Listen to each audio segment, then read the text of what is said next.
बात को पकड़ो, गंभीरता से पकड़ो। तुम प्रभु के अंश हो, प्रकृति के आश्रय से तुम्हें चैन नहीं मिल सकता, शांति नहीं मिल सकती, अमर पद नहीं मिल सकता। तुम भटकते रहोगे, क्लेशित होते रहोगे, भयभीत होते रहोगे। भटकना जन्म मरण।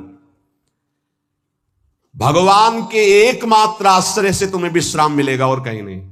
जैसे गोस्वामी जी कहते, पायो परम विश्राम, राम समान प्रभु नाही कहूं। लेकिन कोई भगवान का आश्रय लेना नहीं चाहता, रुपया का आश्रय लेना चाहता है। वस्तु का बल, पद का बल, परिवार का बल, देह का बल, समाज का बल। तब तक भगवान के दर्शन हो जाए। लोग बातें बनाते, समझते नहीं। अरे द्रौपदी जी अवतार हैं, द्रौपदी जी कोई जन्म नहीं लिए, अवतार हैं, शक्ति का अवतार हैं, यज्ञ कुंड से प्रकट हुई। लेकिन आश्रय दृढ़ तब हुआ इस घटना के बाद, चीरहरण घटना के बाद। नहीं, पांडवों का आश्रय था, सभा का आश्रय था, अपना बल का आश्रय था, दांत का आश्रय लिया। जब सब छूट गया तो गोविंद द्वारिका वासिन। ये चीज समझने, कल कुछ संत भगवान आए थे, उनसे यही चर्चा हो रही थी कि आश्रय तत्व पर दृष्टि रखो। कहां आश्रय है तुम्हारा? अंदर से देखो, अभी भगवत प्राप्त हो जाओगे। बिगड़ी जन्म अनेक की अब ही सुधरे आज, आज अभी होई राम को। आश्रय राम का, आश्रय हरि का, आश्रय प्रभु का। किसका आश्रय? सूरदास जी महाराज कह रहे हैं, अपबल, तपबल और बाहुबल, चौथो बल है दाम। किसका आश्रय इनमें से? अपना बल, तपस्या का बल, दाम का बल, विद्या का बल। किसका बल है? बोले सब बल कहां जागृत होता है? बोले हारे को हरे नाम। जो भगवान के आश्रित हो गया, नाम के आश्रित हो गया। ये जितने आश्रय ये टिकाऊ नहीं है, प्रत्युत ये तुम्हें भ्रमित करके तुम्हारे समय को नष्ट करने वाले हैं।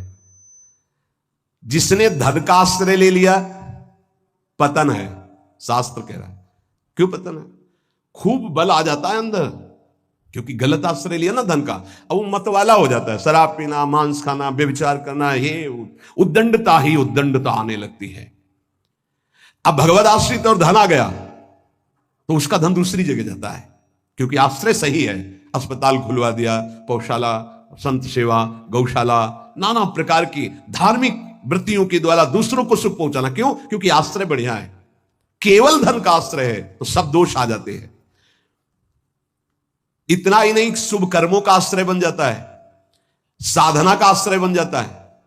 अपनी साधना, रोज परिक्रमा लगाता हूं, रोज ये करता हूं, ये करता हूं। देखो दिखाई दे रहा है भक्त, भगवान। भक्त का मतलब होता है भगवान का आश्रय। अब वो ये जो सत साधनाएं हैं, असत नहीं है, पर इनका जो आश्रय हो गया वो डायरेक्ट भगवान के आश्रय से हट। अब हमारी टांगें मजबूत हैं तो हम परिक्रमा लगा रहे हैं, कल टांग टूट गई तो आश्रय भगवान का, उनके आश्रय से भगवत प्राप्ति होगी, कोई इनके आश्रय से थोड़ी। लेकिन अगर वो आश्रय लिया है तो फिर लगेगा हमसे कोई साधना ही नहीं हो रही, आप असंतुष्ट हो जाएंगे। एकमात्र भगवान का आश्रय। तभी कह रहे बिगड़ी जन्म अनेक की अब ही सुधरे आज। अभी इसी क्षण सुधार हो जाएगा, अभी इसी क्षण बात बन जाएगी। अनेक जन्मों की बिगड़ी क्या? आश्रय केवल प्रभु का, मामुपाश्रिता। भगवत प्राप्ति की साधना का भी आश्रय नहीं। ध्यान दो, ये बड़ा सूक्ष्म। आश्रय केवल प्रियालाल का। साधना बन रही बढ़िया, कल साधना ना बने, ऐसे रोग हो जाए, ऐसी शरीर की स्थिति हो जाए, ऐसी मना स्थिति हो जाए तो हमें भगवत प्राप्ति नहीं होगी क्या? होगी। बोले क्यों होगी? तुमसे कोई साधन तो बनता नहीं। बोले हमने साधन का आश्रय नहीं लिया, हमने तो प्रियाजू का आश्रय लिया। सर्वेषु साधन वरेषु चिरम निराशा। बात समझना, ये आंतरिक है, आध्यात्मिक। भरोसा केवल प्रभु का, आश्रय केवल प्रभु का, इसी से भगवत प्राप्ति होती है। पूर्व में जब प्रथम बोलना शुरू हुआ था मुरारी से, उनसे यही आश्रय तत्व पर केवल चर्चा होती थी। आश्रय को समझिए। अगर आश्रय साधन का, तो भोग साधन का होता है, साधन सुख का भोग होता है। इसीलिए यह गुण साधनते नहीं, बड़ा सूक्ष्म। अब जैसे अल्पज्ञ साधक है तो सोचता है कि फिर तो साधना ही नहीं करनी चाहिए। तो अभी तक आप कर रहे थे क्या? आपसे करवा रहे थे जिनके आश्रित हो। ऐसे भाव में आओ। साधन हो रहा है, प्रभु को समर्पित हो रहा है। नहीं हो रहा है तो हम तो प्रभु को समर्पित ही हैं, हमारी भगवत प्राप्ति तो पक्की है। भाई ये समझ आनी बहुत कठिन हो जाती है। हम परिक्रमा लगाया है तो कह सकते हैं कि हम भगवत प्राप्ति कर सकते हैं, क्योंकि साधन का भरोसा है। और अगर नहीं लगा पाए तो भी हमारे भरोसा में कमी हो जाएगी। आप आखिरी बात समझ लीजिए, यदि आपने अंदर से आश्रय हमारे प्रियालाल का ले लिया, कुछ नहीं बन रहा, तो भगवत प्राप्ति हो जाएगी। हमारी बात समझ लेना। ये हम बहुत समझी सोची हुई बात कर रहे हैं। आश्रय आपका कहां है? एक क्षण के आश्रय को प्रभु बहुत बड़ा मान लेते हैं, ध्यान रखना। जब बाली जी का भगवान ने प्रहार करके वध किया तो आखिरी श्वासें बाली जी की भगवदाकार थी, पर भगवान से बड़ा छुपा के वचन बोले, हृदय प्रीति मुख वचन कठोरा, और भगवान की तरफ देखकर कहा, मैं बैरी सुग्रीव प्यारा, कारण कवन नाथ मोहि मारा। हम दोनों भाई हैं, हमें अपने भाई की हर चेष्टा को पता है, जैसा मैं वैसा मेरा भाई। बहुत बड़ा भजनानंदी नहीं, हम जानते हैं, बचपन से साथी है, और मैंने कभी आपका विरोध नहीं किया। आपने मारा क्यों मुझे? जो सूक्ष्म बात भगवान, तुम ये जानते थे कि सुग्रीव मेरे आश्रित हो गया है? अरे अभिमानी, मेरे आश्रित का वैरी मेरा वैरी होता है। तो कितने दिनों के आश्रित हुए थे सुग्रीव जी?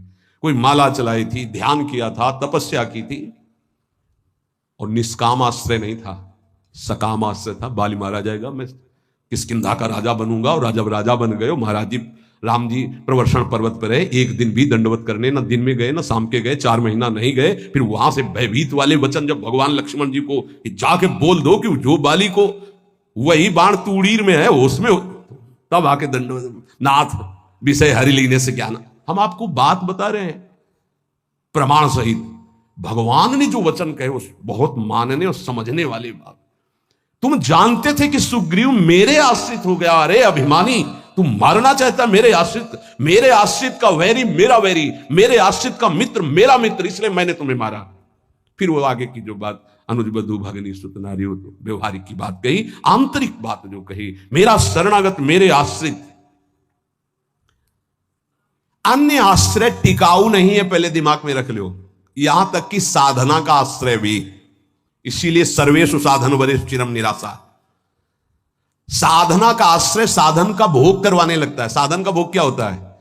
एक अहम में सुख। दिन में 3 परिक्रमा लगाता हूं वृंदावन की, वो अहम में जो आश्रय बैठ गया साधना का, ये अहम भोग कर रहा है उसका। 3 लग गई तो कोई बात नहीं, 3 दिन नहीं लगी तो कोई बात नहीं, उन्हीं के तो आश्रित। मान लो कोई ऐसी शरीर की अव्यवस्था, प्रमाद नहीं होती, प्रमाद नहीं होता भक्तों में। आश्रय हमारा प्रभु का, जैसी उनकी रुचि हो वैसा चलावे। बहुत बढ़िया साधन बन गया तो हमें कोई हर्ष नहीं है, और कोई साधन नहीं हुआ तो हमें कोई शोक नहीं है। यह स्थिति समझना बड़ा कठिन है। जब तक उपासक भगवान के आश्रित नहीं होता, तब तक वो किसी न किसी पराधीनता को स्वीकार करता रहता है, और इसीलिए उसका दुख नहीं मिटता। अन्य आश्रय परिणाम दुख। ध्यान रखना, प्रभु के सिवा अन्य आश्रय बराबर दुख, प्रभु का आश्रय बराबर सुख। दुख की निशानी नहीं। संसार में प्रगट आश्रय भोगों का, शरीरों का, पदों का, धन का बड़ा आकर्षण है। स्त्री का आश्रय, पुत्र का आश्रय, मकान का आश्रय, बड़े बड़े आश्रय हैं अंदर। जब तक ये आकर्षण रहेगा तब तक भगवान में आकर्षण नहीं होता। और अंदर सब आकर्षण में वही कृष्ण का है। भगवान का आश्रय होते ही त्रिभुवन की प्रिय से प्रिय वस्तु से राग खत्म हो जाएगा। ये पहचान है। कोई प्रिय नहीं लगेगा, वही प्रिय लग रहे हैं। उनके सिवा वास्तविक आज भी किसी को कोई प्रिय नहीं लगता। अगर वो अंतर ध्यान हो जाए तो उस शरीर को फूंक दिया जाता है, जला दिया जाता है, गाड़ दिया जाता है। क्या ये प्रियता रही? प्रियता तो प्रभु से ही थी। देखो, प्रगट में देखने वाले की दृष्टि में और वर्तमान की स्थिति में बड़ा अंतर हो सकता है। ऐसा नहीं है कि आप जो दृश्य देख रहे हो वो दृश्य वैसा ही हो। आपकी देखने की क्या शैली है?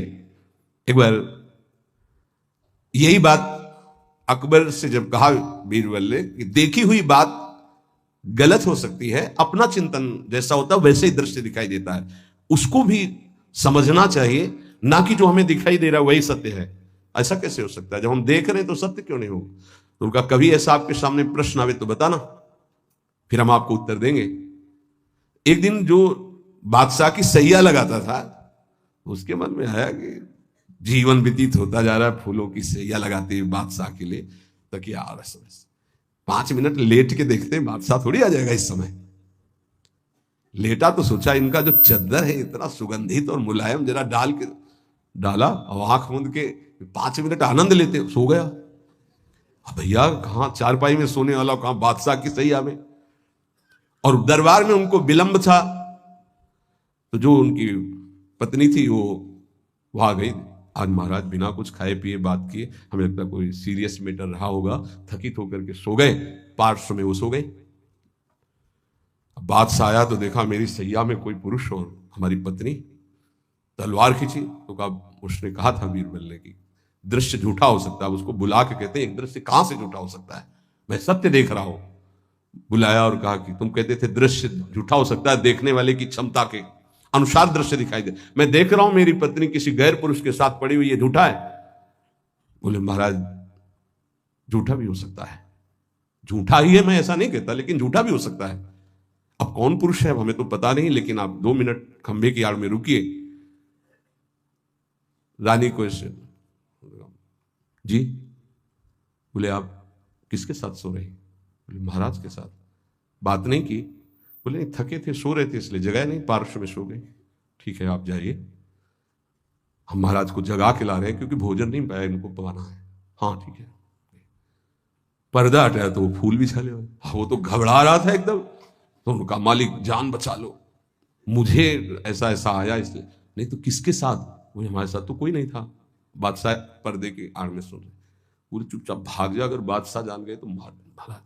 बोले सरकार देखा दोनों निर्दोष थे, यदि आप मारते तो दोनों की हत्या आप कर सकते थे, लेकिन दोनों निर्दोष थे। हमारी दृष्टि प्राकृतिक दृश्यों का फाइनल नहीं कर सकती, फिर सच्चिदानंद का कैसे? तो हमें अपनी दृष्टि सुधारने। वीत राग, जिनका राग बीत गया है, अर्थात परम वैराग्यवान, भगवत लीला का रसास्वादन, इसलिए परम वैराग्यवान परमहंस शिरोमणि सुखदेव जी को श्रीमद् भागवत कथन का अधिकारी श्री भगवान व्यास देव जी ने जान करके भागवत दी। जब कोई प्रभु से विमुख हो जाता है तो नाशवान पदार्थों में और शरीर में, ये नाशवान है, इसमें राग हो जाता है। अब ये राग उससे पापाचरण कराता रहता है, वो भगवान की लीलाओं को नहीं देख सकता। हमारा सच्चिदानंद प्रभु की प्राप्ति का पहले भूमिका समझ ले।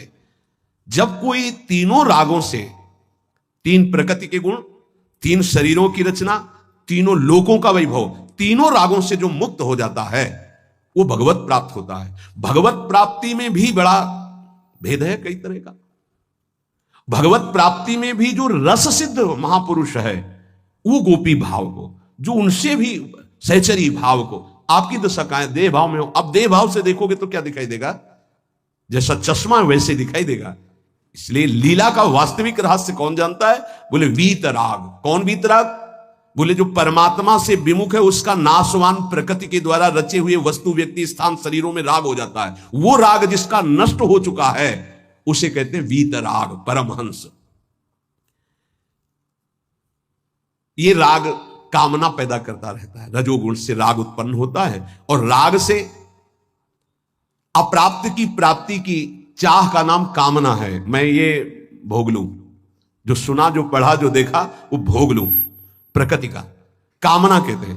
कामना जहां उत्पन्न होती है तो प्रिय पदार्थों का भोग भोगने से लोभ होता है, प्रिय पदार्थों के भोगने में बाधा पड़ने पर क्रोध होता है। भगवान कह रहे हैं कि वीतराग भय क्रोधो मन मया मामुपाश्रिता। जिसका राग नष्ट हो चुका है और जिसका क्रोध नष्ट हो चुका है, क्रोधी नहीं और भय नहीं है। भय, जब तक आप पापाचरण करेंगे तो बिना किसी भय के भी आपको भय लगता रहेगा। ध्यान रखना, हृदयों में देख लेना। अगर भय लग रहा है आपको, अव्यक्त भय, कहीं ऐसा ना हो जाए, कहीं ऐसा, आपका मन मलिन है और आपने पापाचरण किए हैं, वो आपको भयभीत करते रहेंगे। जो भगवत शरणागत निर्मल हृदय वाला होता है उसके अंदर निर्भयता आती, निर्भय, निश्चिंत, निशोक। भगवान कह रहे हैं जो राग रहित है और भय रहित है। भय एक ही जगह आता है। अज्ञान जनित नाशवान शरीरों में राग, भोगों में राग, जिससे पापाचरण, तो ये शरीर न नष्ट हो जाए, इस बात का भय बना रहता है। कहीं भोग सामग्री न छूट जाए, इस बात का भय बना रहता है। और एक मन में अव्यक्त भय बना रहता है, वो पापाचरण का फल, वो एक कल्पनात्मक भय बना रहता है, भयावह, जिसे आजकल भाषा में डिप्रेशन कहते हैं। वो बेमतलब की बातें सोच सोच कर डरता रहेगा। लेकिन भजन, भगवद आश्रय, ये निर्भय करता है, भय नहीं रहता। जब हमारी कामनाओं की आपूर्ति होती है तो क्रोध आता है, लेकिन भक्त की अगर कहीं वो कामना वाला भी अभी है, अपूर्ति होती तो कृपा मनाता, बड़ी कृपा हुई, भले नहीं दिया, नहीं मेरा मन फंसा देता।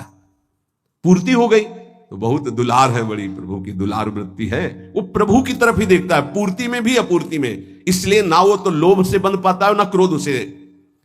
वो तो महान पुरुष होते हैं जिनमें कोई कामना नहीं होती, लेकिन प्रायः कामना से ही भक्ति प्रारंभ होती है। जो हमारा अनिष्ट होने की आशंका बनी रहती है, ये अविद्या, अज्ञान, नाशवान पदार्थ, नाशवान शरीर की प्रियता के कारण। तो भय, क्रोध, लोभ, ममता, ये सबका मूल जो है कामना है, काम है। इसी से दोषों की उत्पत्ति होती है। जब तक ये काम है तब तक भगवान की लीलाओं को तुम कैसे जान सकते हो? कैसे जान सकते हो? जब तक तुम्हारे शरीर से काम क्रीड़ा होती है, तुम्हारे अंदर मन में कामनाएं प्रकट होती हैं, तब तक तुम भगवान के चरित्रों का रहस्य नहीं जान सकते। क्योंकि भगवान कह रहे मेरे जो चरित्रों को, मेरे कर्म को, जन्म को दिव्य जान जाता है, उसका पुनर्जन्म नहीं होता, तो कौन जान जाता है? तो बोले वीत राग भय क्रोधा, जिनका राग नष्ट हो चुका है, जो निर्भय हो चुके हैं, जिनके हृदय में क्रोध नहीं है। और भगवान कह रहे मनमया मामुपाश्रिता, मनमयाहा, जो मुझ में तल्लीन है, रात दिन नाम जप कर रहे भगवत ध्यान में, मामुपाश्रिता, मेरे ही आश्रित है, मेरा ही चिंतन, मेरा ही आश्रय, अंदर से किसी से कोई राग नहीं है, किसी भी भोग की भोगने की इच्छा नहीं है। उस इच्छा की जब वृत्ति नहीं तो क्रोध और लोभ की संभावना ही नहीं, और जब इच्छा ही नहीं तो पापाचरण नहीं, तो भय नहीं होगा। भय केवल पापाचरण से होता है। निर्विकार हृदय कूटस्थ स्वामी थे, हिमालय में भ्रमण कर रहे थे, एक शेर की गर्जना हुई, घुर्राता हुआ सामने आया तो छड़ी लिए हुए थे, पूज्य पादुड़िया बाबा का, ऐसे छड़ी लगा खड़े हो गए। बोले यार सुन, तेरा आहार अगर ये निश्चित हो चुका है तो तू गुर्रा मत इसे खा ले, अगर आहार नहीं निश्चित हुआ है तो तू जा। वो चला गया। कितने निर्भय कि सिंह के सामने भी एकदम ऐसे, क्यों? क्योंकि वीतराग है, शरीर से राग नष्ट हो चुका है। श्री भगवान कह रहे कि मामुपाश्रिता, देखो बहुत सुंदर बात कह रहे, ध्यान देना। अपने लोगों का स्वभाव है बिना आश्रय के जी नहीं सकते, किसी न किसी का आश्रय, शरीर का आश्रय, रुपए का आश्रय, विपरीत शरीर का आश्रय, पद का आश्रय, विविध भोगों का आश्रय, नशा आदि का आश्रय, बिना आश्रय की जी नहीं सकता। आप ये समझ लो, ऐसी मान्यता हो चुकी है। और आश्रय अगर ये सब छोड़ दे तो अमर हो जाए, उसको लगता है मैं मर जाऊंगा बिना इसके, वो अमर हो जाए। यही माया का भ्रम है। किसी न किसी का आश्रय लिए रहता है, कभी भी वो आश्रय टिकाऊ नहीं है। ध्यान देकर देखिए क्या टिकाऊ है? मनुष्य शरीर टिकाऊ है? नहीं। Bank balance? नहीं। कोई पदार्थ, पदवी? नहीं। बहुत ध्यान देने योग्य बात है। परमात्मा के अंश तुम्हारे अंदर जो एक आश्रय लेने की वृत्ति प्रकट हुई है प्रकृति से, यही बंधन है। और इस बंधन को तुम तभी छुड़ा सकते हो जब प्रकृति को जिसने रचा उसका आश्रय ले लो, परमात्मा का, प्रभु का। भगवान का अंश जब तक प्रकृति के कुछ भी आश्रय रखेगा तब तक वो भय, क्रोध, लोभ, राग इनसे पिटता रहेगा, चिंता, शोक, नाना प्रकार की। वीत राग, बहुत सुंदर बात है। लीला का निर्विकार स्वरूप अनुभव देखो। अगर गोपी प्रेम में तनिक भी कोई ऐसी बात होती तो परमहंस श्री सुखदेव जी, जो लौटकर अपने पिता का मुख नहीं देखा, जब पुकार रहे थे, माता को तो देखा ही नहीं, वो भला ऐसे विलास को कभी गा सकते थे? विचार कर। बृहस्पति शिष्य उद्धव बंदे नंद ब्रजस्त्रीणाम पादरेणुमभीक्षण सा, अंतिम समय स्तव का गायन करते हैं। भीष्म जी उस समय गोपी जनों का चिंतन करते हैं, भगवान की उस लीला विलास का। क्या है ये गोपी प्रेम? कोई ऐसी रहस्यमयी प्रेम वृत्ति है जो बड़े बड़ों को समझ में आने वाली नहीं है। इसलिए गायन करें।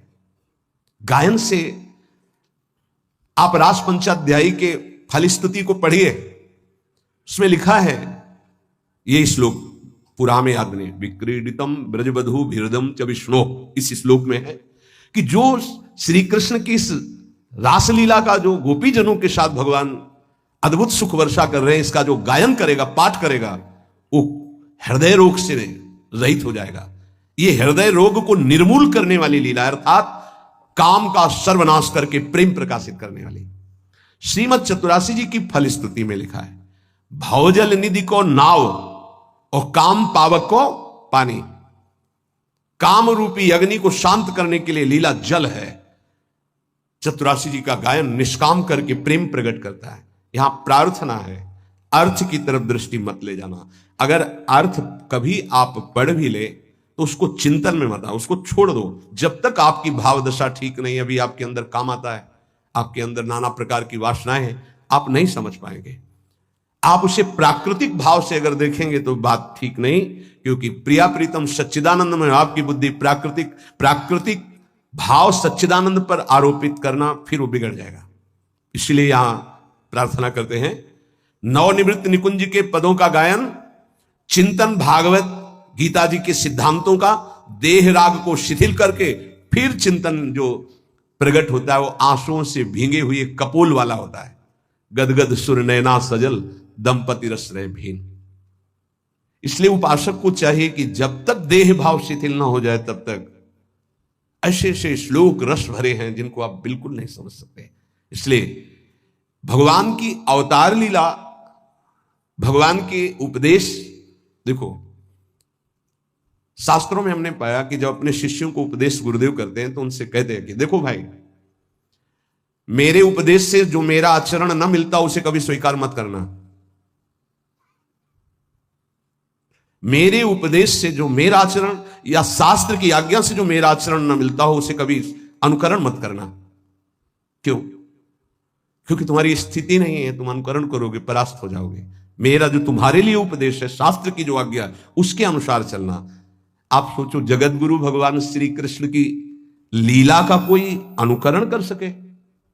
जैसे रास लीला का नहीं, भगवान इतनी गोपियों के साथ नृत्य कर रहे हैं। भगवान के इस दिव्य प्रेम विलास को तुम रास किसको संबोधन कर रहे? बोले रास रचा के आ रहा है। घोर अपराध भरे शब्द बोल रहे हो। भगवान रास जो कर रहे हैं वो आत्म स्वरूप का विलास है, वो किसी व्यक्ति या स्त्री पुरुष का नहीं है। भगवान ने जो कुछ लीलाएं ऐसी की जिनका अनुकरण स्वाभाविक करके हम प्रेम मगन हो सकते हैं। कुछ लीलाएं हैं जिनका गायन करके प्रेम में मगन हो सकते हैं। कुछ लीलाएं हैं कि पढ़ सुन करके हम गर्वित हो सकते हैं, मेरे प्रभु ऐसे। तो रास लीला के पहले भगवान की जैसे लीला एक आती है गोवर्धन लीला, फिर रास लीला। चलो रास लीला तुम करने के अनुकरण करने की बात करते, चलो गोवर्धन लीला करो। नहीं, भगवान जो लीला करते हैं उनका अनुकरण करो, गोवर्धन लीला करो। अब भी 21 किलोमीटर के महाराज हैं गिरिराज जी।